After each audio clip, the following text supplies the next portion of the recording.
Olá, muito bom dia para você. Agora 11 da manhã, 49 minutos. Estamos juntos no NE1 deste 7 de maio. A partir de agora, nossa equipe traz as principais notícias do estado. E eu começo te mostrando aqui o centro da capital pernambucana. Agora há pouco deu uma chovida, agora o tempo está mais firme, mas as nuvens seguem aqui no nosso litoral. Pode voltar a chover ali no fim da tarde, tá? E noite também tem uma previsão de chuva mais forte a partir da madrugada desta sexta-feira. E também pode chover por aí pela zona da mata. Chuvinha fraca neste período da tarde, a maré secando, vai chegar já já, a 1h30, ao ponto mais baixo desta maré desta tarde de quinta-feira, tá? Participa do NE1 a partir de agora, vai lá no Canal Globo, manda pergunta, manda foto também pra gente. Vamos atualizar você também sobre o trânsito ao vivo. Olha como é que tá agora a BR-101 ali em frente ao Hospital das Clínicas. Em Olinda, tráfego intenso, mas sem engarrafamento. De trazer alguns dos destaques dessa edição de quinta-feira, um jacaré apareceu dentro de uma casa em Paulista e esse não foi um caso isolado. O animal tem aparecido em áreas urbanas da região metropolitana. Veja o que fazer se um jacaré surgir perto de você e para onde ligar para que o resgate correto seja feito. E a Justiça condenou uma empresa de aviação a pagar indenização a um passageiro que teve negado o embarque de uma cadela de suporte emocional. E 4 trens que viriam de Porto Alegre para reforçar o metrô do Recife foram reprovados numa vistoria. A CBTU, que é responsável pelo sistema, está em Belo Horizonte, tentando liberar a vinda de outros trens aqui para o estado. Esses trens deveriam ter chegado já há meses, em janeiro. E você vai conhecer o projeto de um professor de uma escola estadual que nos convida a uma reflexão sobre mudanças climáticas. As nossas atitudes podem fazer diferença no cuidado com o planeta. Garantir o presente do Dia das Mães? Uma opção é o trabalho de mulheres empreendedoras que criam produtos à mão e que são pensados para ficar guardados na memória. E este lugar que você está vendo aí, é um outro convite para você se movimentar, cuidar do corpo, da mente, para socializar e se conectar também com a tecnologia. A gente conta como aproveitar as atividades de graça no Recife para quem tem a partir de 60 anos. O NE1 está começando agora, 11 da manhã, 52 minutos, e nós vamos juntos até 1 da tarde. E nós vivemos nas últimas semanas dias de muita chuva, né? Aliás, os temporais estão cada vez mais fortes. Por outro lado, em outros meses, o calor às vezes beira o insuportável. Os extremos do clima preocupam. E fica aquela pergunta, tem saída? Cientistas do mundo todo concordam. A resposta está nas nossas mãos, as minhas, nas suas. Ou a gente cuida do planeta ou o clima só piora. E é por isso que o NE1 traz agora um exemplo de quem faz a diferença e acredita na mudança. A gente vai conhecer a iniciativa de um professor da Escola Estadual Senador Paulo Pessoa Guerra. Fica em Tegipioca, na zona oeste do Recife. O professor apresentou as mudanças climáticas para os alunos na prática e convidou cada estudante a fazer a sua parte. A aula de hoje é um alerta daqueles que não dá mais para ignorar. Os 3 últimos anos foram os mais quentes já registrados na Terra. Nunca os termômetros marcaram temperaturas tão altas. A emissão de gases do efeito estufa na atmosfera, o aquecimento dos oceanos, causas e consequências de um planeta em desequilíbrio. A era dos extremos climáticos altera a vida de bilhões de pessoas e, sem exagero, coloca em xeque o futuro da humanidade. Bom, disso tudo, esses alunos já sabem e é fácil entender o motivo. A Terra é uma só e mesmo na quadra chuvosa, o calorão chegou aqui também. Te atrapalha de alguma maneira na hora de se concentrar, por exemplo, na aula, na prova? Atrapalha bastante, porque quanto mais o calor vem, a gente acaba prestando tanta atenção, a gente perde a noção do tempo, a gente fica meio desnorteado. e acaba que a gente não presta atenção naquilo que a gente está fazendo. E fora da escola, no dia a dia, você sente que essas temperaturas cada vez mais altas te incomodam também cada vez mais? Incomoda. Eu acho que na minha questão é mais o estresse, porque onde eu moro ela acaba que é bem quente, aí eu não consigo fazer tantas coisas que eu quero, diferente de um tempo chuvoso ou de um tempo mais calminho, bem mais tranquilo. Pensando nisso, os estudantes e professores da Escola Estadual Paulo Guerra, em Tegipió, zona oeste do Recife, partiram para a ação. O primeiro passo foi se incomodar com o calor. O segundo foi criar tecnologia para mapear as áreas da escola onde as temperaturas eram mais altas. Hora de levar a pesquisa para o campo, para fora da sala de aula. E lembrando lá da infância, da adolescência, quando a gente vivia em casas com quintais, com muitas plantas, e a gente tinha um conforto térmico muito maior, era muito mais frio. Então a gente começou a medir a temperatura aqui na escola, a gente separou esses pontos aqui e fazia a medida manhã, na hora de almoço, lanche, tarde, final da tarde. E aí a gente fez a análise da temperatura em função de área exposta, área com cobertura vegetal, área com sombra. E aí a gente foi vendo como variava essa temperatura. Para a gente fazer uma análise seguinte que foi, mais cobertura vegetal significa mais água dentro do solo. Essa água não vai ficar parada. Porém, o que a gente tem visto é o contrário, né? Mais impermeabilização, mais cinza, asfalto, menos terreno. Eu faço as medições, né, das áreas que tem vegetação e áreas que não tem vegetação. Basicamente eu capturo essas diferenças entre onde tem vegetação e onde não tem. Então, muitas vezes eu acabo capturando muitas diferenças. Porque quando a gente observa para uma área onde tem vegetação, geralmente é uma temperatura amena, entre 33 e 32 graus. Mas quando a gente vai para uma área onde não tem vegetação, por exemplo, com concreto, a gente observa que existe uma diferença enorme, de cerca de 15, 12 graus, chega a 50 graus às vezes. Depois da medição, outra etapa foi o plantio de algumas árvores frutíferas. E a ideia é plantar mais, inclusive uma horta vertical. Eu ajudei a plantar o limão caviar e também o jambu rosa. O processo foi limpar a área primeiro, para depois fazer o plantio, cavar a terra e plantar. E qual é a satisfação de ver que o que você ajudou a plantar está crescendo e está se desenvolvendo, está ficando mais verde? Eu acho que gratificante essa sensação, porque deu trabalho e saber que futuramente isso já está dando frutos é muito gratificante. Por que é bom? Por que é importante manter a vegetação de pé, manter as cidades mais verdes, pensando no conforto térmico? As plantas elas absorvem uma boa parte do calor, né? A gente vê as folhas verdes porque a luz verde volta, mas as demais ficam, ela retém. Então diminui o calor, você tem aí as raízes absorvendo água e mandando para o solo, e aí a gente vai ter novamente a questão do lençol freático, porque essa água vai retornar e a gente vai manter a água potável, já que existe muito do uso de cisterna ou poços artesianos em que o pessoal usa água limpa, mas essa água, se não volta e é retirada, ela vai faltar. O projeto começou no ano passado e os resultados já apareceram. O grupo fez um balanço e identificou que nas áreas onde há vegetação de pé e sombra, a temperatura média caiu mais de 3 graus Celsius. Mas o conforto térmico não chegou sozinho, não. Ele trouxe também um recado para as futuras gerações. Imagina que tem criança que acha que manga dá no supermercado. Tem criança que nunca viu uma mangueira na vida e hoje a gente está partindo mais para o industrial e perdendo o natural, né? Eu fui de um tempo que a gente comia as frutas in natura, né, no pé. Hoje a gente tem que ir no supermercado para comprar algumas frutas. Então a gente precisa trazer isso de volta porque melhora a qualidade alimentar, reduz a quantidade de industrializado e a gente vai precisar ter um ambiente em que ele seja mais agradável, menos quente, um ar mais respirável. Aprendizado que fica e dá frutos. Eu acho que a sensibilização sobre tudo ao nosso redor. Sobre o clima, sobre o tempo, sobre a nossa percepção do mundo, assim, da Terra, do planeta.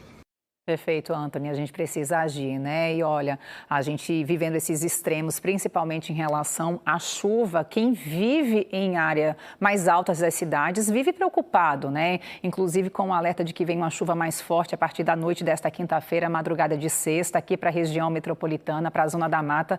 A gente fica atento demais. Na linha do Tiro, no Recife, moradores procuraram o calendário do Enem para pedir ajuda. Eles dizem que há mais de 2 anos, parte do asfalto de uma rua cedeu, a rua foi interditada e agora as rachaduras começam a aparecer também nas casas. O medo cresce a cada novo temporal. Faz 2 anos que metade da rua Eládio Camboim desapareceu. O chão cedeu e junto com ele a tranquilidade de quem mora aqui. Na casa de Edson, as rachaduras não param de crescer. Elas avançam pelas paredes como um aviso diário de que o pior pode estar perto. A gente está com muito medo que a qualquer momento pode cair essa barreira e a minha casa cair em cima das outras casas daqui. O perigo vai além de dentro das casas. Ele também está do lado de fora e às vezes pega de surpresa. José Roberto veio visitar um amigo, mas ao chegar quase não consegue contar essa história. Se desequilibrou na barreira, deslizou e só não caiu porque se agarrou a um cano de PVC. Estava dando vento, para mim tinha barro aqui, mas não tinha barro não. Eu fui para trás, e eu falando para todo mundo, cuidado de vocês aí. Eu que dizia, cuidado de vocês aí, cuidado de vocês. Mas quem caiu foi eu. Esse vídeo foi feito há cerca de 5 meses. Ele mostra o tamanho da erosão. Segundo os moradores, são pelo menos 2 anos de espera. 2 anos entre promessas, protocolos e projetos. A gente já fez encaminhamento pela Associação dos Moradores da Elza Bonifácio, já fizemos ofício e até agora nada. Nenhum pessoal chegou ainda, disseram que ia fazer, o projeto já está pronto, mas até hoje a comunidade espera. Uma área que é de suma importância para a comunidade, que dá acesso ao Zé Bonifácio e Linha do Tiro. E uma rua interditada há mais de 2 anos é complicado demais. São pelo menos 14 mil pessoas vivendo aqui no bairro da Linha do Tiro, segundo o IBGE. E nesse trecho aqui da rua Eládio Camboim, o acesso para carros simplesmente acabou. Ambulância não entra, motoristas por aplicativo não passam e quem precisa de socorro fica, sabe como? Dependendo da sorte. Tem motociclista que ainda arrisca passar. Algo que duraria em torno de minuto, aqui 1 minuto, 2, a gente gasta 10, 15, porque aí de 500 metros vira 2 quilômetros. Então, assim, o prejuízo aqui, além da questão do perigo, né, para as pessoas, de integridade física mesmo, tem essa questão da acessibilidade, né, que ficou interrompida. E ambulância aqui nem pensar, não? Não sobe. Ambulância, aplicativo, carro, Uber, nada sobe aqui. A barreira foi coberta com um plástico, uma tentativa de segurar o que já não parece firme. Para quem passa todo dia por aqui, a certeza é de que a solução vai muito além de um plástico preto. Fizeram a promessa, botaram essas lonas, isso aqui é um paliativo, isso aqui não serve para nada. Quando a chuva vier mesmo com força, que vai vir, está na época da chuva, isso aqui ó, é um perigo para essa sociedade aí embaixo. E como se não bastasse a terra cedendo, a água também virou problema. Há pouco mais de uma semana, a Compesa veio aqui e abriu um buraco. Consertou a parte de baixo do vazamento, mas na parte de cima, a água continua escorrendo. E o buraco, hein, gente, ficou aberto. Tem um cano com vazamento lá, eles vieram e não fizeram nada. Tá aqui um vazamento e a qualquer momento também pode prejudicar a barreira, porque é muita água aqui. Enquanto isso, os moradores se viram como podem. Quem precisa de ajuda tem que ligar, esperar, anotar protocolo e torcer para que a visita chegue antes do desabamento. Eu quero aí essa barreira, né? Que eu todo dia eu desço, subo e desço de manhã, de noite para ir para a igreja.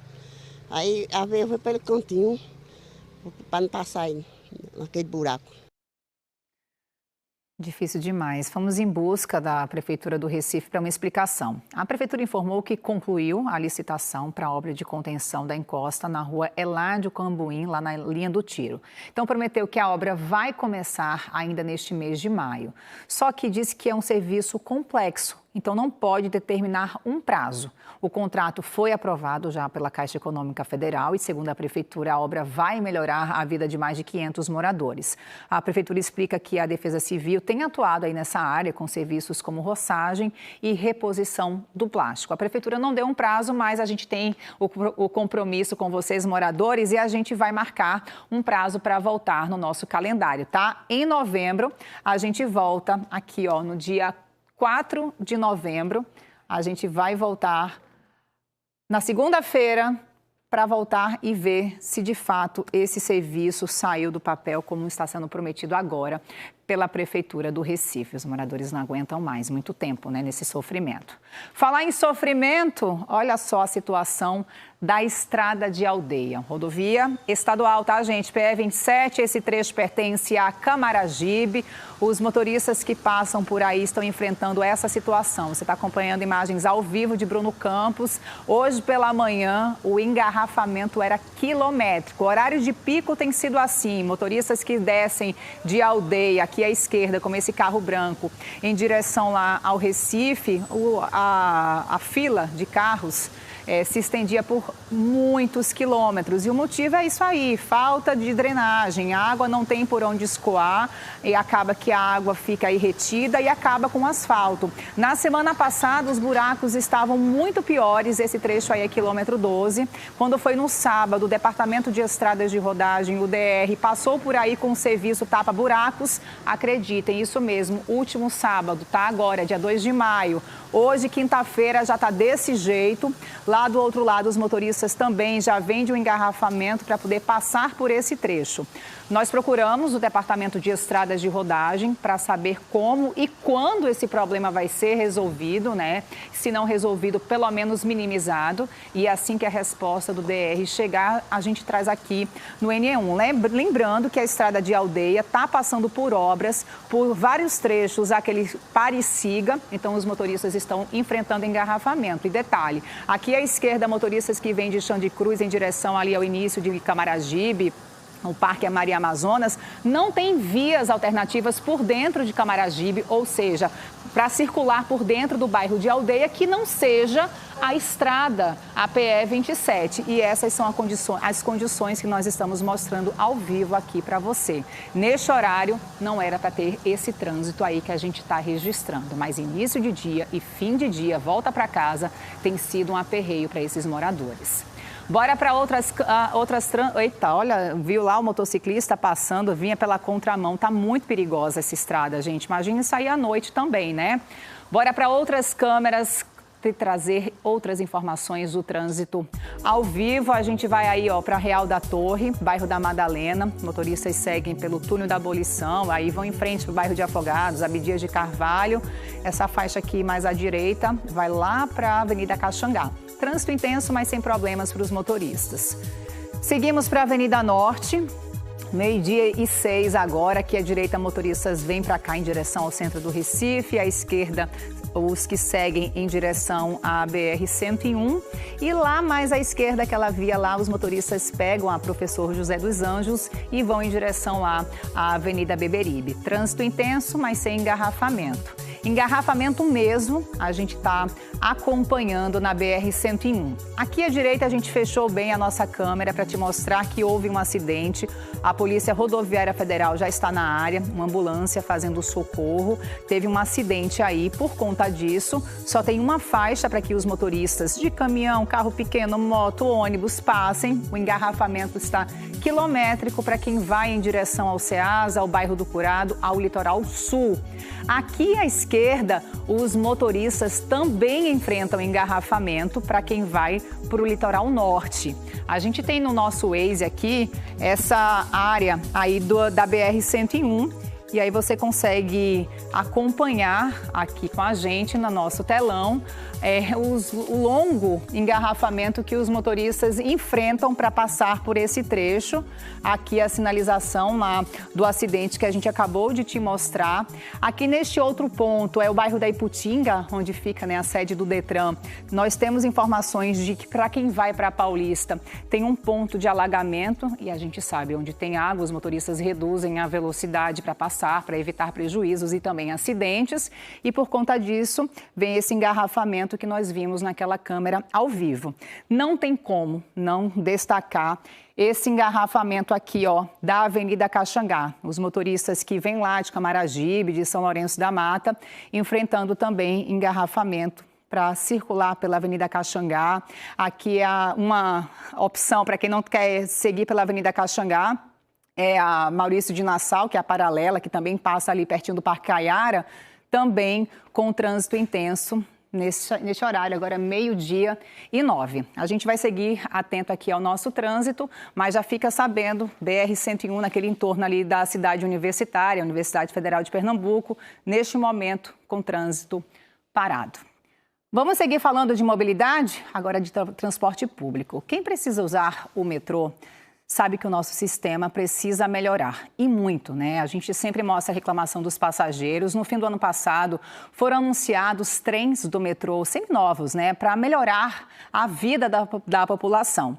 5 deles viriam de Porto Alegre, no Rio Grande do Sul, e eles foram reprovados depois de uma vistoria. Pior que a entrega deles já estava atrasada desde janeiro. Agora, mais de 3 meses depois do prazo, 4 dos 5 trens anunciados como seminovos foram reprovados. Ivan Duarte vai nos trazer outras informações, né, sobre essa vistoria que reprovou esses trens, sobre esse atraso, se há um novo cronograma. Boa tarde para você, Ivan. Oi, Clarissa. Boa tarde para você, agora ao vivo aqui no NE1. Uma boa tarde para quem está com a gente também. De acordo com uma companhia brasileira de trens urbanos, a CBTU, esses 4 trens foram reprovados por conta do alto grau de degradação e também o custo de recuperação. Um 5º trem passou por vistoria, ele foi aprovado, está apto a operar, mas ainda não tem data para chegar ao Recife. O restante dos trens que devem reforçar o metrô virão num outro momento de Belo Horizonte, capital de Minas Gerais. Ao todo, são 11 trens que vêm aí para completar essa frota, tentar melhorar o serviço público de transporte público aqui em Recife, região metropolitana. 5 deles deveriam ter vindo de Porto Alegre, no Rio Grande do Sul, em janeiro. No entanto, o governo de Pernambuco informou que houve problemas operacionais e também de logística. Foi dado um novo prazo para o fim de março. Também não foi cumprido. Agora, a própria CBTU informa a reprovação desses 4 trens, então, que viriam fazer parte da frota aqui do metrô de Recife, que atende também outras cidades da região metropolitana.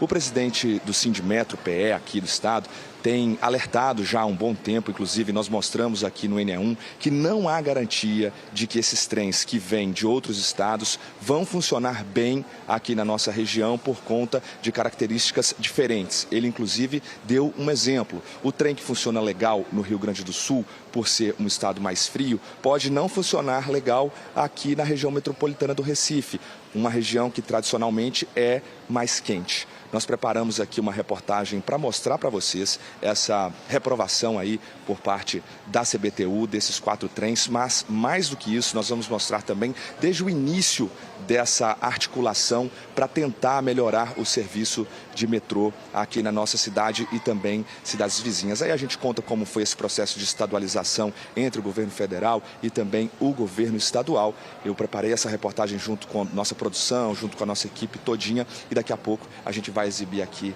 ainda nesta edição do NE1 para você acompanhar com a gente. Tá certo, Clarice? Então daqui a pouco eu volto para a gente conversar mais sobre este assunto. O resultado é então a CBTU reprovando 4 dos 5 trens que viriam do Rio Grande do Sul para reforçar a frota de metrô aqui do Recife, região metropolitana. Com você, já eu volto. Queremos assistir a sua reportagem, Ivan, quando a gente acha que não pode piorar essa história, né? Essa esperança que vem para melhorar o nosso transporte público, o metrô, vem essa notícia preocupante para a gente. Bom trabalho para você, até já. Moradores de Paulista agora têm acesso a atendimento jurídico gratuito na Casa da Justiça e da Cidadania. Esse serviço é uma parceria entre a Prefeitura, a Faculdade FASUP e o Tribunal de Justiça de Pernambuco.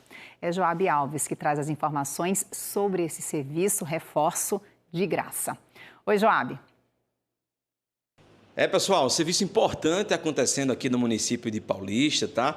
Tudo está sendo oferecido pela Faculdade FASUP, em parceria com o Tribunal de Justiça de Pernambuco. Estou aqui com o professor Braz Seabra, ele que é professor de Direito. Professor, eu queria que você explicasse melhor, né, como é que vai funcionar esses atendimentos. O que é que vocês vão oferecer aqui? Então, nós teremos aqui na Casa de Cidadania e Justiça da FASUP, nós teremos atendimento com orientações jurídicas, possibilidade, depender do caso, de fazer mediação de conflitos, né, e tanto do direito de famílias, como, por exemplo, guarda, divórcio, como também contenda em relação ao direito do consumidor, tá certo? Além disso, nós podemos promover projetos de atendimento às pessoas para uma questão de cultura de paz, né? Então, a gente tem hoje um instrumento muito importante para toda essa região de atendimento, de acesso à justiça. E quem vai estar engajado aí nesses serviços? Os alunos, os professores? Então, nós teremos professores que vão estar orientando os alunos, nós teremos nossos alunos estagiários também atuando para poder, com os casos trazidos, ter uma aprendizagem mais adequada ao curso de Direito, né? E também a gente traz para eles a oportunidade de serem profissionais diferenciados, profissionais mais humanos, que vão ter condições de atender, olhando com empatia para o próximo. Queria que o senhor falasse também sobre a importância desse serviço aqui para a população de Paulista, para a região também de municípios vizinhos aqui. Pronto, a Casa de Cidadania e Justiça da Faculdade, FASUP, ela não só atenderá essa região das praias aqui de Paulista, vai atender também municípios vizinhos. Então, Abreu Lima, Igaraçu, a gente tem o acesso pela Balsa e Maria Farinha, a gente tem aqui a região de Rio Doce. Se você parar para observar, de Rio Doce até Maria Farinha e até esse outro lado de Igaraçu, próximo à Balsa, ali por Nova Cruz, o acesso à justiça é muito, muito complicado. E aí, com essa instituída a Casa da Cidadania aqui na Faculdade FASUP, a gente vai dar a oportunidade de acesso a essas pessoas, a essas famílias, a ter justiça, a ter acesso à justiça, que isso que é o mais importante. Às vezes, professor, aquela pessoa está há tanto tempo tentando, né, não consegue. E isso é uma forma gratuita, né, que eles podem estar aí utilizando esse serviço. Exatamente. E muitas vezes as pessoas com um pouco mais carentes não têm nem condição financeira de passagem para se deslocar até o centro de Paulista, até Olinda, até Recife, e vai ter aqui, próximo à sua residência, um instrumento de buscar a justiça e de ter acesso à justiça. Falando em acesso, muita gente agora deve estar se perguntando como é que faz? É agendamento? É só vir para cá? Como é que funciona, professor? Pronto, vocês vindo aqui presencialmente, mas pode também pelos nossos canais de agendamento, que é o WhatsApp 973216365 e pelo e-mail cjc@fasup.com. Segunda, quarta e quinta, pela manhã, de 8 às 12 e nas terças-feiras, à tarde, de 14 às 17. E onde é que fica a faculdade? Faculdade FASUP fica aqui na Avenida Cláudio Gueiros, aqui bem próximo aqui no Janga, né, bem acessível, com parada de ônibus próximo, então a gente tem um ambiente realmente de acesso à nossa população. A gente reforça, né, esse serviço que é muito importante aqui, não só para as pessoas de Paulista, mas também para pessoas aqui dos municípios vizinhos. Eu volto com você no estúdio. Bom, e agora, 12h16, hora do almoço para muita gente, né? O Enneaum fala de um alimento que está sempre na mesa dos pernambucanos, a batatinha. Em vários tipos, formas de preparo, um purezinho de batata é bom demais, né? Vamos para o mercado de Casa Amarela, a Lilian Oliveira está por lá. Conta para a gente os tipos de batata que você encontrou por aí, dá para usar batata inclusive? Quero saber de você, Lilian, me conta. Na dieta, sem culpa, ali no plano alimentar, ela entra? Boa tarde. Oi, Clarissa, boa tarde para você e para todo mundo que está assistindo. Dá para usar batata sem culpa, sim, depende do modo de preparo, claro, né, sem exageros. A gente está aqui na feira do mercado de Casa Amarela. Aqui a queridinha já, né, que é a mais comum, a mais popular, a batata inglesa. Essa aqui é da banca do Neco, que está aqui há mais de 50 anos, né, Neco? Com certeza. Tá quanto o quilo da batata? Tá R$12. E vem de onde a batata? Vem, essa aí a gente compra na Ceasa, agora vem da Bahia, né?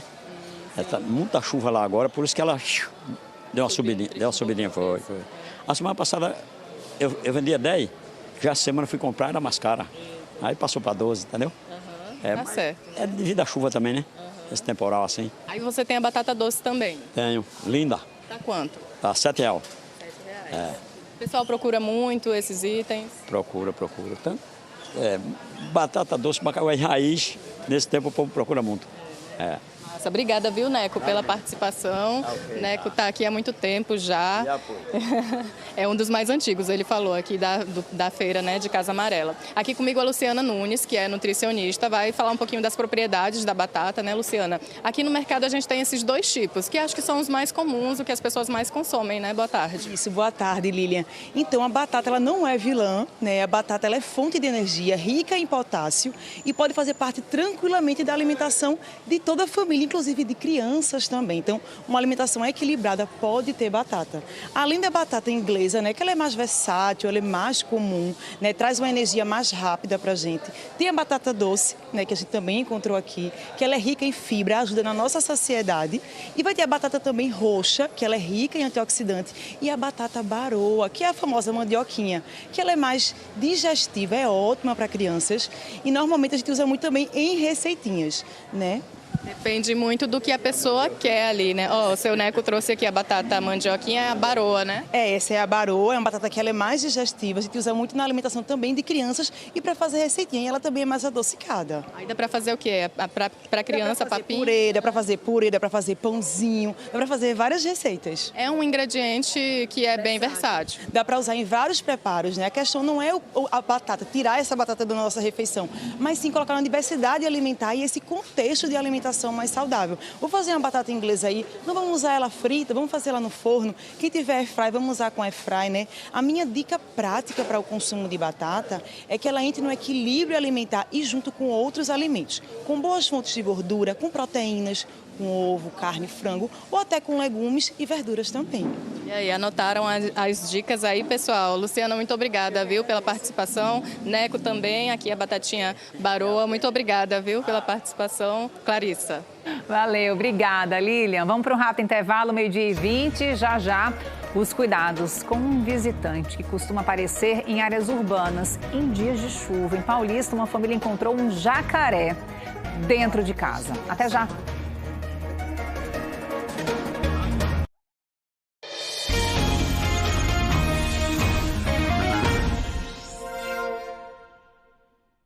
A Justiça de Pernambuco condenou a Gol Linhas Aéreas a pagar R$ 8 mil de indenização a um passageiro com depressão e ansiedade. O passageiro foi impedido de embarcar com uma cadela de suporte emocional, porque o animal pesava 2 quilos acima do limite permitido. O caso aconteceu em março de 2024, num voo do Recife para Buenos Aires. Para o juiz Marco Antônio Tenório, a diferença de peso não justificava a proibição.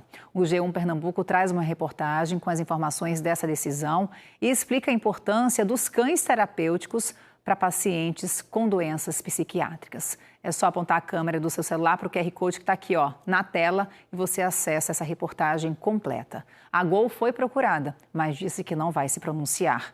A empresa ainda pode recorrer da decisão. E o NE1 te leva agora para um lugar onde a ordem é movimentar o corpo, exercitar a mente, socializar e também se conectar com a tecnologia. É o Centro de Convivência da Pessoa Idosa do Recife, que oferece de graça um monte de atividade para quem tem a partir de 60 anos. E fica ligado porque tem inscrição aberta.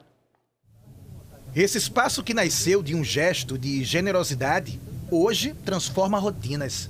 Dona Rosilda, que mora pertinho daqui, tem aproveitado. Me identifiquei bastante, uma fase da minha vida muito boa essa. Estou me sentindo rejuvenescida. É mesmo? Eu acho que estou 20 anos a menos. As atividades começam logo cedo, mexendo o corpo. A preguiça nem ousa chegar perto. Seu Djaí vem de Casa Amarela. Eu estou aqui de segunda a sexta. Zumba, step e percussão. E para a semana começa a ginástica. E eu estou aqui também participando. E não é só o corpo que agradece. A mente também ganha novo fôlego, com atividades que estimulam a memória, a criatividade e o convívio social. Às vezes eles estão em casa, sozinhos. Eles vêm para cá para o centro e a gente divide essa energia. Você vê que eles brincam, gritam, fazem amizade, criam laços. E isso é muito bom para o dia a dia. E, enfim, engloba tudo que eles precisam para ter uma vida mais ativa, tanto socialmente como também psicológica e da parte biológica. O casarão onde funciona o Centro de Convivência da Pessoa Idosa do Recife tem história.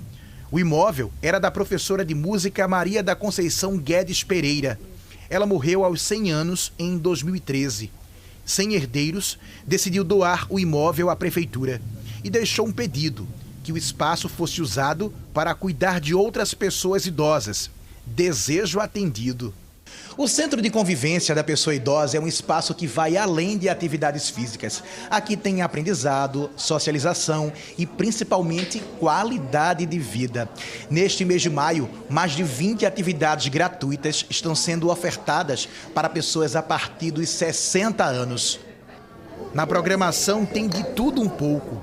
Aulas de pilates, dança, teatro, música, capoeira, alfabetização e até oficinas de tecnologia. Carmen Lúcia veio da Mostardinha para se inscrever. É contagiante a turma aqui, os professores são ótimos, aqui tudo é bom. Tem tudo de bom aqui. A senhora está se inscrevendo em algum curso aí? Eu me recadastrei no curso de dança e de teatro. No próximo mês eu faço artesanato. As inscrições vão até sexta-feira para preencher pouco mais de 1.000 vagas. O secretário de Direitos Humanos e Juventude do Recife lembra que as inscrições são presenciais. Presencialmente aqui no Centro de Convivência, de segunda a sexta-feira, a partir das 8 horas, trazer documento com foto, comprovante de residência e um telefone de referência para a gente entrar em contato com você. Todos os meses a gente abre novas turmas para que mais pessoas possam participar dessas atividades. Iniciativas como essa mostram que a terceira idade pode e deve ser sinônimo de movimento, aprendizado e conexão. Então tá, inscrição presencial até amanhã. Você deve ir ao Centro de Convivência, na Avenida Rosa e Silva, número 750, no bairro das Graças. O centro funciona de segunda a sexta, das 8 da manhã ao meio-dia e das 2 às 5 da tarde. Tem um telefone também para outras informações, anota, é o 3355-2263. 3355-2263. E as fortes chuvas, que atingiram aqui o nosso estado têm provocado o aparecimento de jacarés em áreas urbanas. E a circulação dos animais chama a atenção e, claro, reforça o alerta para que as pessoas não se aproximem dos animais, evitando riscos tanto para os moradores quanto para os jacarés. Se você desse de cara com um jacaré dentro de casa, o que faria? Ai, lá vem ele, olha. Meu Jesus! O susto foi assim, no meio da noite. A aparição desse jacaré foi na Rua 60, em Jardim Paulista. O que chama a atenção é o caminho que ele percorreu. Segundo moradores, o jacaré saiu de uma lagoa aqui atrás, passou por um beco, veio por este corredor até chegar a esta casa. Agora o detalhe, de acordo com a moradora, a porta estava fechada. A suspeita é de que o animal tenha se espremido entre essas grades para entrar. Foi a dona Gissonete quem viu primeiro. Eu e minha neta aqui conversando, porque ela sempre tem aqui, que ela mora no Imbúria. E nós conversando aqui, ela nós falando em cobra, ela dizendo que tinha muito medo de cobra. Val, não fala não que eu tenho medo de cobra. Aí, de repente, que ela fechou a porta aqui, o vidro aqui da porta, de repente eu me vi, era um jacaré. E não foi um caso isolado. Desde o começo das chuvas, vídeos de jacarés em áreas urbanas se multiplicaram em Recife e região metropolitana. Olha o tamanho do jacaré aqui no final da Avenida São Paulo. E pelo interior do estado também, em todos, a mesma reação: espanto. Isso aqui é Timbaúba, Pernambuco. Olha lá. O chão é grande, viu? No bairro de Jardim Paulista, a presença do animal já faz parte da rotina. Eles vivem nesta lagoa. Em frente a um restaurante, uma placa avisa: não ataque os jacarés. Por ali, eles aparecem com frequência. É bem harmonioso o convívio entre os jacarés e as pessoas aqui. Por exemplo, é comum os pais trazerem as crianças para no final de tarde, no domingo, encostar o carro aqui do lado da lagoa e ficar apontando o jacaré. Tá ali, filho, jacaré. Segundo a Agência Estadual de Meio Ambiente, o principal motivo para esse aumento é o transbordamento de rios, canais e córregos durante o período de chuva. Outro fator é o avanço das construções cada vez mais próximas dos cursos d'água. Ao longo da história, Recife, a região metropolitana como um todo e até muitas cidades do Brasil foram crescendo justamente as margens de rios, que são áreas ali que vai ter uma ocorrência desses animais. Então, realmente, isso é um fator que contribuiu ao longo da história para que esses encontros ocasionais se tornassem cada vez mais recorrentes. A orientação é clara, nada de tentar pegar, espantar ou machucar o animal. O certo é acionar a polícia ambiental ou o corpo de bombeiros. Depois do resgate, o animal segue para o centro de triagem, onde passa por avaliação e cuidados veterinários. Depois, volta para a natureza. Devemos aprender a conviver com esses animais, não importunar, não tirar pedra, não tentar manipular, não manejar se não tiver nenhum treinamento. Então é apenas observar, contemplar a natureza e observar esses animais em vida livre. Há 7 anos, Luiz Carlos convive com essa realidade em Jardim Paulista. Para ele, o problema piora quando a limpeza da Lagoa do Jacaré não é feita por completo. Vocês fumaram e viram a situação da lagoa aí, suja, imunda. Isso faz com que os animais vão tudo para casa das pessoas, arriscado a gente levar uma mordida. Preocupação real, né, com o lixo na Lagoa do Jacaré, e a gente procurou, viu, a Prefeitura de Paulista para falar sobre esse assunto. A Prefeitura disse que limpou essa área entre os meses de janeiro e de março, ou seja, agora há pouco. Então, a Prefeitura pede a ajuda aí de todos os moradores para fazer o descarte correto do lixo para manter essa lagoa limpa também. Preciso que todo mundo dê as mãos para a gente ver o resultado aí nessa lagoa. E você viu no início do NE1 que 4 trens seminovos prometidos para aumentar a frota do metrô aqui do Recife foram reprovados. Eram 5 no total que viriam de Porto Alegre, no Rio Grande do Sul. A gente vai voltar a conversar com o Ivan Duarte, ele segue na estação central do metrô do Recife para nos trazer essas informações, a reportagem completa. Ô Ivan, me conta uma coisa antes, você chegou a conversar com os passageiros sobre, inclusive, o atraso na entrega desses trens, lembrando, gente, que o prazo era para janeiro, até agora, maio, nada de trem novo.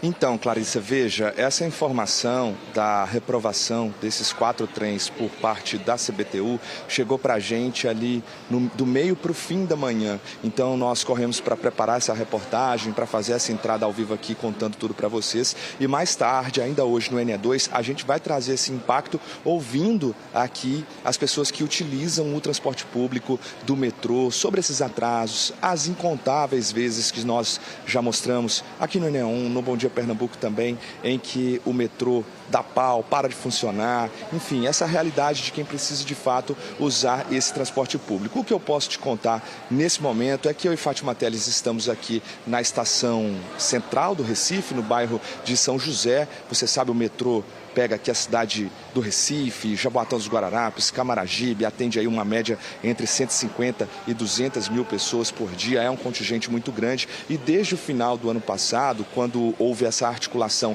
para estadualizar o metrô, o que significa isso? O metrô hoje fica sob responsabilidade do governo federal, com a CBTU, né, que é a Companhia Brasileira de Trens Urbanos. E o governo do estado vai ter a concessão para administrar esse metrô. Desde então começou essa conversa para haver investimentos na tentativa de melhorar o serviço, tornar esse serviço mais robusto. Dentre essas conversas estava também a chegada de 11 trens, sendo que 6 deles devem vir de Belo Horizonte num outro momento e outros 5 viriam, como você muito bem disse, de Porto Alegre, no Rio Grande do Sul. Eles tinham um prazo para chegar até o final de janeiro, no entanto, de acordo com o governo de Pernambuco, houve aí problemas operacionais e também de logística, não vieram. Esse prazo ele foi ampliado para o mês de março, no final também não foi cumprido, e agora a própria Companhia Brasileira de Trens Urbanos acabou por reprovar esses 4 trens, alegando que eles estão com um nível de degradação muito alto e que para reparar o custo também seria grande. Nós preparamos então uma reportagem com o apoio da Ana Regina, do Antônio Coelho, para você entender melhor toda essa situação. Vamos assistir. Em dezembro do ano passado, os governos federal e estadual assinaram um acordo para estadualizar o metrô do Recife. O Ministério das Cidades informou à época que seriam investidos 4 bilhões nos 5 primeiros anos de concessão à iniciativa privada. Foi anunciada a compra de trens novos e seminovos. Esses veículos, de acordo com a proposta, diminuiriam o tempo de viagem. Haverá a aquisição de 11 trens novos, seminovos, para permitir que a gente troque de imediato aqueles vagões que já não suportam mais transportar a população. Além disso, mais de 100 milhões de reais para a reforma das estações de metrô da região metropolitana do Recife. Ao lado disso, haverá o processo de concessão. E é importante dizer, após a concessão, o governo de Pernambuco passa a fazer a gestão do contrato com o privado do metrô do Recife. A gente sempre disse que queria ser parte da solução para que investimentos importantes pudessem acontecer aqui. O primeiro passo para o início de investimentos robustos que permitam a população da região metropolitana e do Recife poder ter o direito de ir e vir com tranquilidade. Em fevereiro deste ano, você viu aqui no NE1 uma denúncia do Sindicato dos Metroviários de que os tais trens seminovos seriam mais antigos do que os trens que estão em Jaboatão, parados por falta de peças na oficina de Cavaleiro. Flagramos máquinas e mais máquinas paradas por falta de manutenção e de veículos que possam transportá-las. Essas máquinas fazem a manutenção dos trilhos, dos cabos, da estrutura necessária para os trens circularem levando as pessoas. Enquanto isso, sobram problemas elétricos no metrô e passageiros prejudicados. Durante o ano passado, o sistema metroferroviário da região metropolitana ficou totalmente suspenso por pelo menos 17 dias, fora as interrupções parciais nas linhas. Neste ano, acompanhamos passageiros sem metrô ou com serviço parcialmente comprometido, pelo menos 5 vezes. O sindicato, inclusive, esteve em loco no Rio Grande do Sul. Eu fui com o vice-presidente do sindicato e nós lá avaliamos que o trem não teria a mínima condição. E na nossa audiência pública, nós denunciamos isso, porque nós não queremos nenhuma aventura aqui no nosso metrô. Nós queremos serviço de qualidade, com prestação de serviço adequada e com segurança para os usuários e para os funcionários. Na região metropolitana do Recife, os trilhos do metrô somam quase 80 quilômetros de extensão.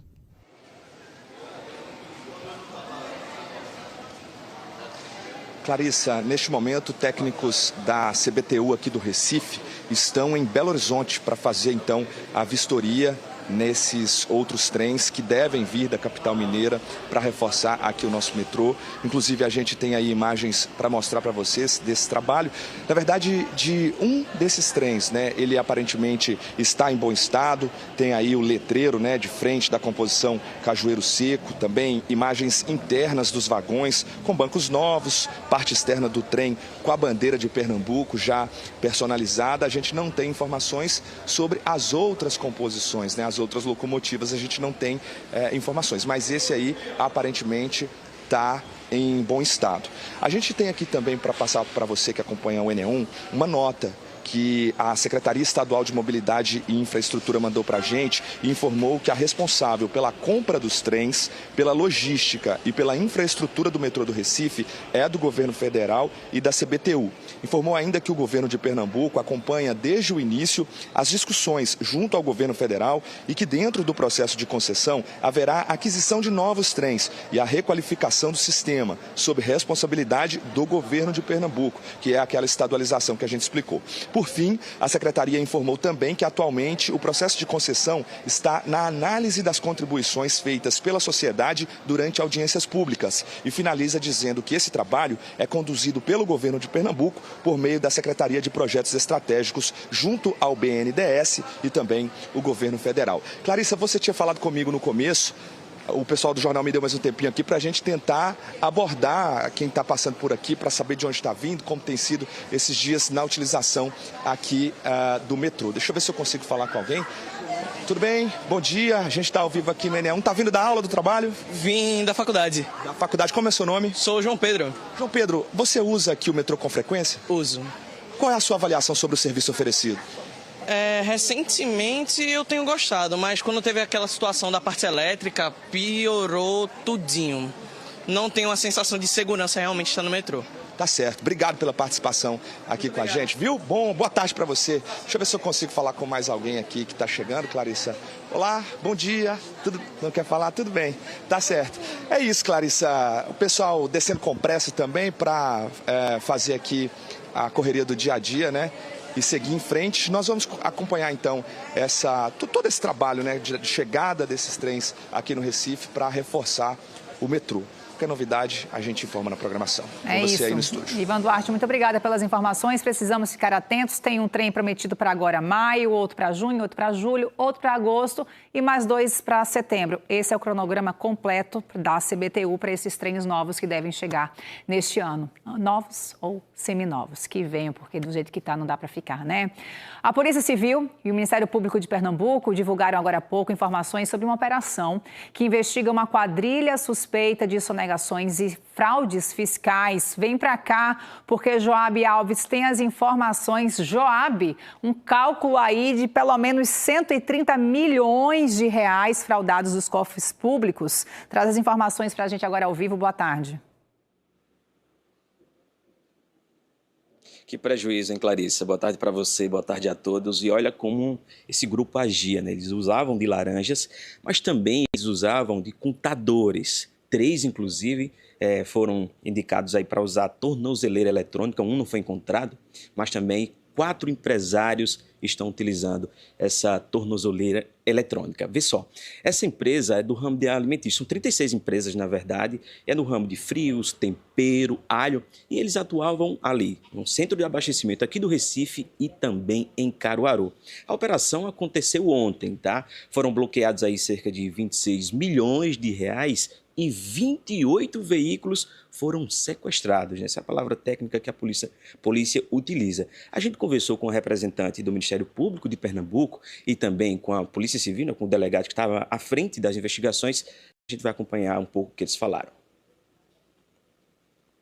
Foi identificado um grupo de fraude fiscal estruturada na área de comércio de alimentos, em que eram criadas empresas, muitas vezes fictícias, operacionalizadas por interpostas pessoas ou em nome de terceiros, com empresários por trás de todo o esquema criminoso, ou empresas que de fato existiam, mas operavam de forma fraudulenta, com registro de atividade comercial falsa para burlar a fiscalização tributária. A gente precisa entender que o crime contra a ordem tributária, ele afeta a economia como um todo, ele dificulta o recebimento de recursos pelo Estado que deveriam estar sendo investidos em educação, em saúde, em segurança, e desorganiza o mercado, porque você vai ter aí uma empresa sonegadora que acaba, pelo fato de estar sonegando, obtendo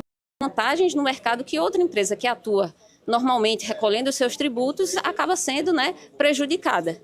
Os laranjas, eles faziam o quê, doutor? Olha, alguns acabavam sendo utilizados como colaboradores. Por exemplo, então é natural que o comércio de alimentos receba muita compra dinheiro em espécie.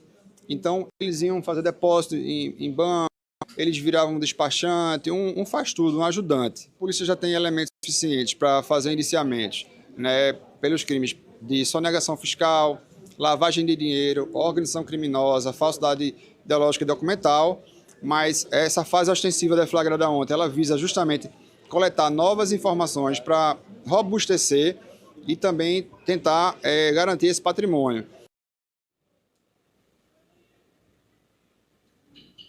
Olha aí, gente, as informações. Um detalhe também importante que a polícia trouxe é que essas pessoas laranjas até recebiam benefícios do governo federal. As investigações tiveram início no ano de 2023, mas há confirmação que essa sonegação já devia estar acontecendo desde o ano de 2014. Clarissa, com você. Muito obrigada, Joab, por nos trazer essas informações. Vamos para um rápido intervalo? Já, dicas de presentes para o Dia das Mães, produtos feitos à mão, pensados para ficar guardados na memória. Já a gente mostra, não sai daí.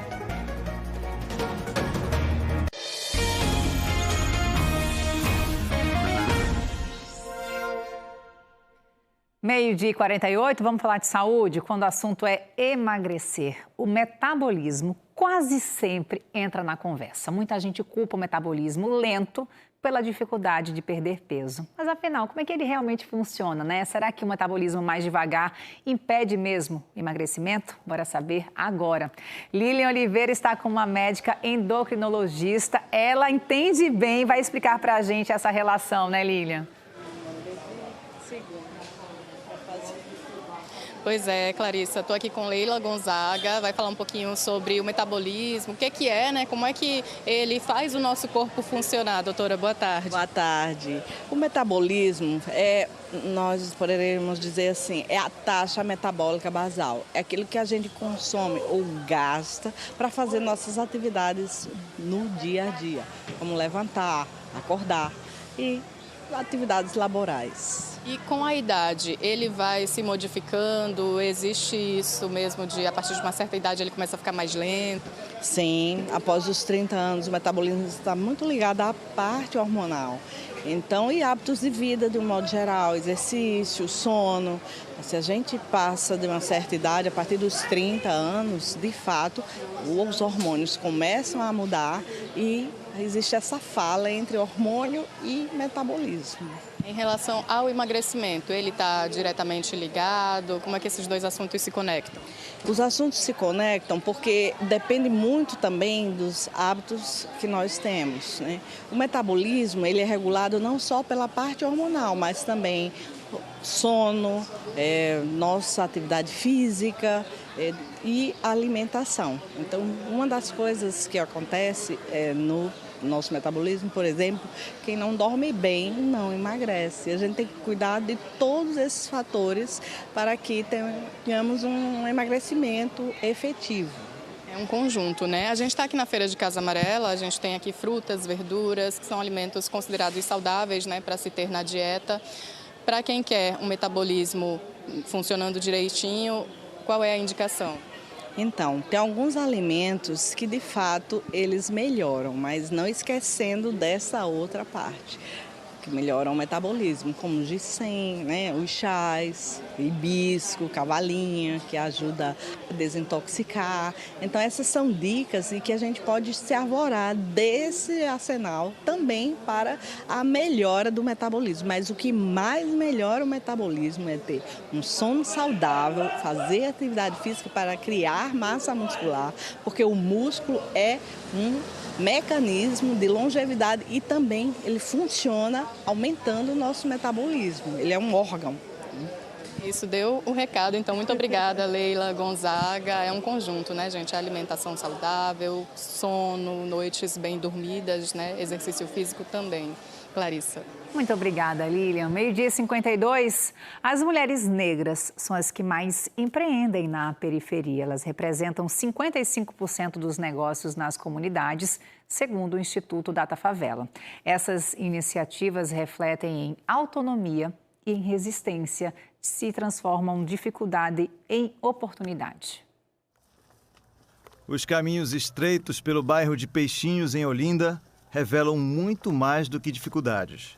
São trajetos de história de resistência. Como a de Ediane, mãe solo de 2 meninas, ela diariamente vai confeccionando o próprio futuro com as mãos. Há alguns anos perdeu o companheiro. A filha mais velha tinha apenas 6 anos.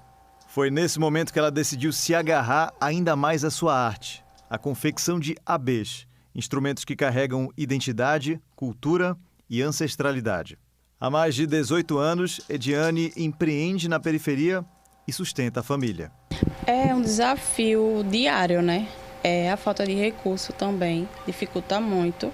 Eu preciso ter a minha criação, porque eu trabalho com criatividade, ter tempo para produzir e muitas das vezes eu me vejo sobrecarregada, porque eu tenho que alimentar uma rede social, um cliente para atender, responder uma mensagem. Então isso durante o dia termina que tem uma sobrecarga. Hoje o que move Ediane é pensar no futuro e no conforto das filhas. Quando eu olho para as minhas filhas e vejo que elas precisam do básico, né? A educação, o lazer.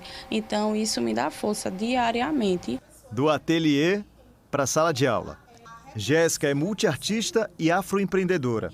Transforma tecidos em identidade e o turbante em símbolo de força e oportunidade de crescimento. Nessa oficina, ela não ensina apenas uma técnica. Ensina história, autoestima e autonomia, principalmente para mulheres empreendedoras. É uma oficina de turbante, então repassar isso do que eu aprendi com meus ancestrais, repassar essa tecnologia também é grandiosa. Então, empreender com esse propósito, eu acho que faz esse movimento do empreendedorismo ser mais leve e a gente entender que temos uma missão aí à frente para que a gente possa capacitar também e levar esse conhecimento para outras pessoas. Segundo o Instituto Data Favela, as mulheres negras representam 55% dos empreendedores de comunidades. É um protagonismo que muitas vezes nasce da falta de oportunidade.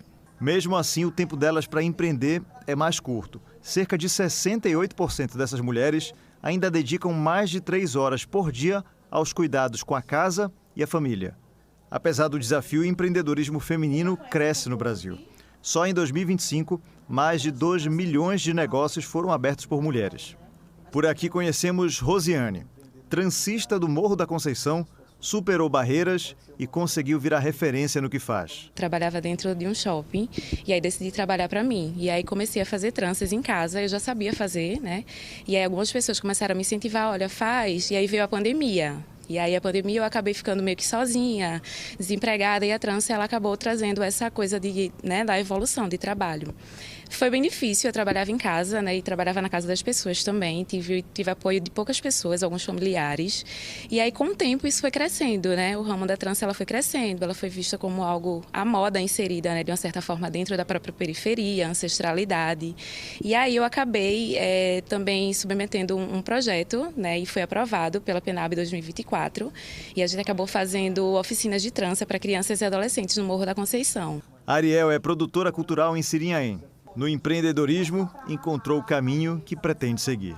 Enquanto pessoa negra e pessoa trans, a gente tem que se provar 10 vezes melhor para poder alcançar determinados lugares, né? Então, enquanto uma pessoa trans, enquanto uma pessoa negra, eu tento estar inserida nesses lugares, nesses espaços, para que a sociedade, que as pessoas, eles nos enxerguem mesmo e que acreditem que a gente tem sim potencial para fazer produções culturais, trabalhar no audiovisual, ser empreendedoras e tá fazendo o nosso trabalho correr a mundo afora. Eu acho que a gente não pode deixar de acreditar naquilo que a gente faz, né? Por mais que as pessoas falem, olha, isso aqui não dá certo, mas eu acho que quando a gente quer, quando a gente traz dentro da gente, nessas raízes, a gente tem que ir em frente, tem que superar. Incrível, né? Parabéns aí por essa potência de trabalho. E ó, Dia das Mães está chegando. Quem ainda não garantiu o presentinho pode apostar na criatividade de mulheres empreendedoras. O trabalho delas está reunido em uma loja colaborativa que fica no bairro do IPSEP. Os produtos são feitos à mão e pensados para ficar guardados na memória. Esta loja, que fica na rua Itaimbé, no bairro do IPSEP, no Recife, reúne o trabalho de 12 empreendedoras. São mulheres que fazem arte e artesanatos diversos. As vendas ajudam a movimentar a economia local e a garantir a autonomia financeira das expositoras. Eu era professora, trabalhei por 35 anos. Aí parei por conta da idade, né? Que o pessoal dá valor mais aos novos. E aí resolvi fazer macramê, que é uma coisa que eu gosto muito de fazer. Alivia muito a mente. É muito bom a gente fazer uma peça e ver a pessoa usando, é maravilhoso. E graças a Deus e a Paula, a marca tá por todo canto já. Aí você vende nas feiras, rede social, como é que é? Vendo pelo Instagram e vendo na minha lojinha também, que é lá em São Martins, entendeu?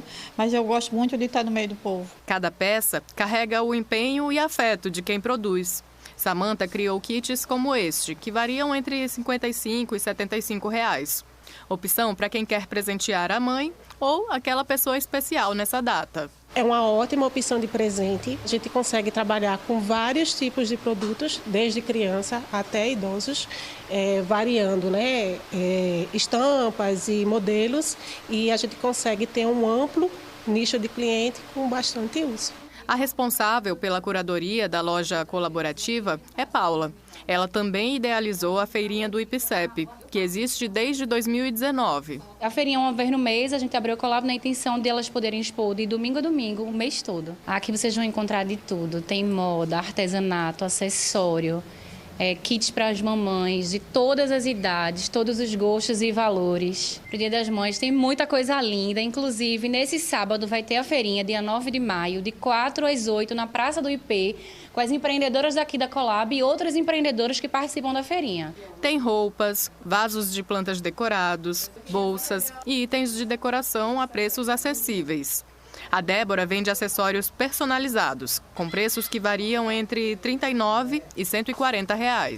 São peças que vocês podem comprar peças já prontas, mas vocês também podem falar um pouquinho da história dessa relação com a sua mãe, com alguém que você queira dar o presente. E aí a gente monta de acordo com o que você idealizou. Pulseiras, brinco, colar, toda a parte de acessório de semi-joia. A gente consegue colocar coraçãozinho, gatinho, pet, se for um cachorrinho, tudo que vocês falarem a gente consegue traduzir em uma peça. Uma forma de personalizar o produto. Personalizar e trazer esse carinho que você tem pela sua mãe. Criatividade, coisa mais incrível, né? Personalizar esse presente. Bom, deixa eu te atualizar aqui. À 13h, a situação da BR-101.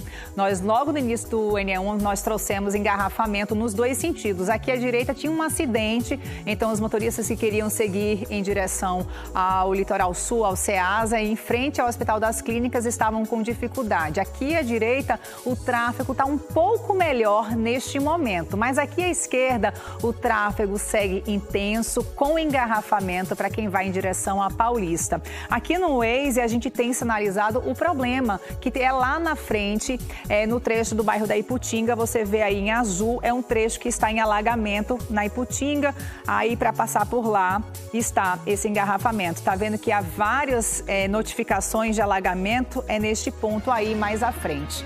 E é com essa notícia que a gente se despede, que a gente agradece a sua companhia no NE1, que você tenha uma ótima tarde. Agora tem Globo Esporte com Sara Ferreira, se cuida!